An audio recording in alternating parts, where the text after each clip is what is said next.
বাংলাদেশে যুদ্ধ চলতেছে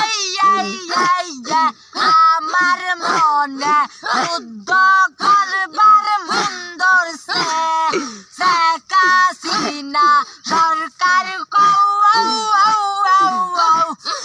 আমাদেরও নির্ধারিত সময় নাই যুদ্ধ চলতাছে আবার মানুষ মারতাছে আরে যুদ্ধ চলতাছে আবার মানুষ মারতাছে আরে বাংলাদেশে যুদ্ধ চলতাছে